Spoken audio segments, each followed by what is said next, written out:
Estamos aqui novamente no nosso canal Insight Maker para dar continuidade à nossa saga do estúdio.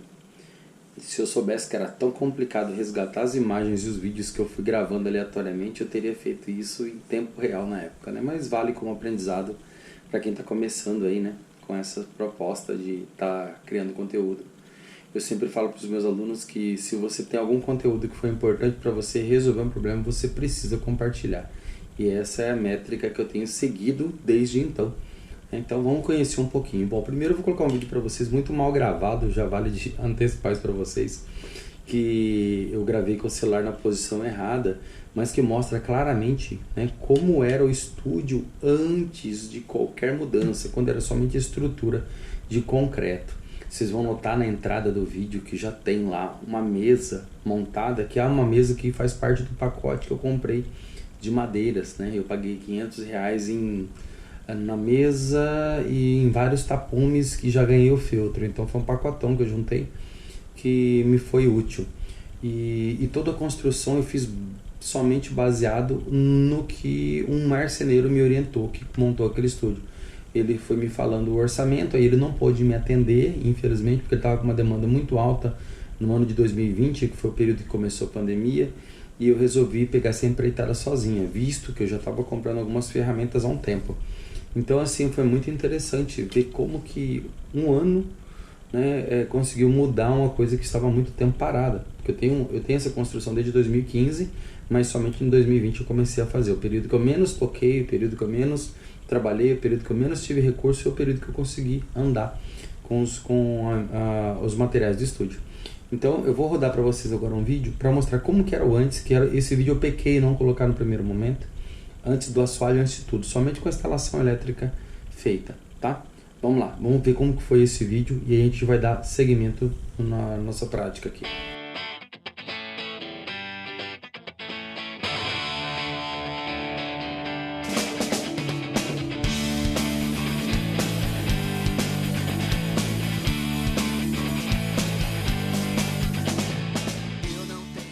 Para você ver como que é a entrada do estúdio, ó. Essa aqui é a entradinha do estúdio, né? Um porta de entrada. Aí aqui, agora eu tô trabalhando com manutenção de computadores, né? Tá uma zona também, não consegui organizar nem as coisas que eu tenho aqui. Aí tá os peazinhos ali, ó, aqui é a sala de máquinas, que tem um vidro que eu vejo as bandas, né? No caso, a minha banda. Aí aqui tem uma porta que não terminou, aí você vê a zona, né, cara? Olha só a zona que tá isso aqui. Minhas madeiras estão empilhadas aqui ainda. Tô guardando tem carrinho de bebê, motoquinha de bebê, fio, compressor, tá uma zona aqui, ó. Mas o legal é isso aqui, ó. Eu tenho uma lâmpada de 2 metros de LED aqui que ilumina suficientemente o meu estúdio.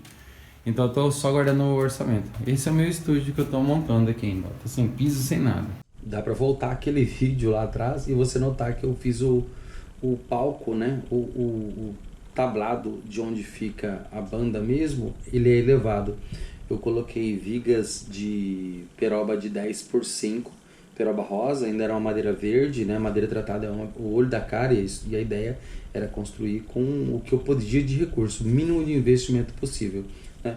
E eu fiz aquele tablado todo, e por cima do tablado eu coloquei USB, dessas USBs que eu ganhei, que era USB de 14 milímetros. Muitas delas tinham perfuração, muitas delas tinham sofrido umidade, mas até então isso não impactou em nada porque elas não estavam deterioradas, né? Elas sofreram umidade, mas elas estavam totalmente rígidas ainda. Uma vez feito isso, eu fui para as paredes. As paredes eu pequei em não gravar tudo, mas eu tenho alguns vídeos que mostram como é que eu fiz a estrutura. Então eu comprei parafusos bem grandes, de 90 milímetros, né? 8 na verdade de espessura por 90, né? E eu comprei umas buchas, comprei borracha flexível de 20 milímetros e comprei caibros não, me perdoem, comprei ripões de cedrinho. Por que eu optei pela peroba e pelo cedrinho? Porque elas impactam menos com relação a atrair insetos que vão corroer isso, né? No caso, atrair cupim e outras coisas. Então eu utilizei essas madeiras. Eu tive que perfurar nos ripões de cedrinho todos, né, de 50 em 50 centímetros um parafuso, né, e o que me subsidiou conseguir fazer tudo isso foi uma parafusadeirinha que eu herdei do meu falecido pai e uma parafusadeirinha de 9 volts que eu tinha também comprado até então. né? Sofri muito porque o torque da parafusadeira era ruim.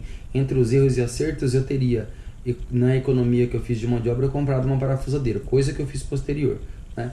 E aí eu vou mostrar para vocês agora um vídeo para vocês notarem que pelo fundo vocês vão ver uma foto que mostra quando eu fui colocando o filtro, né? É exatamente isso.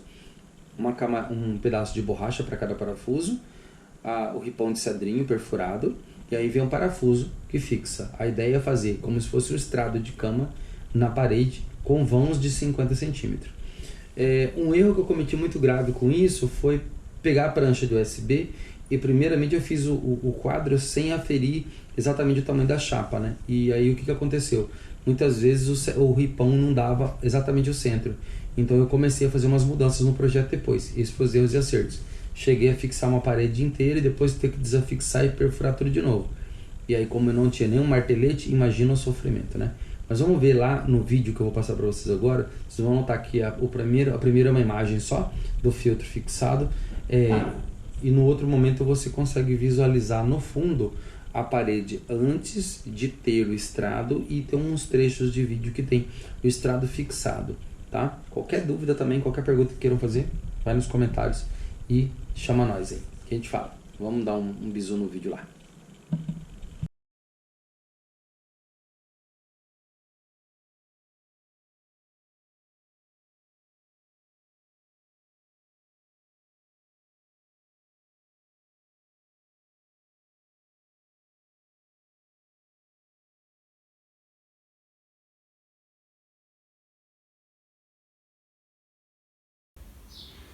Mais uma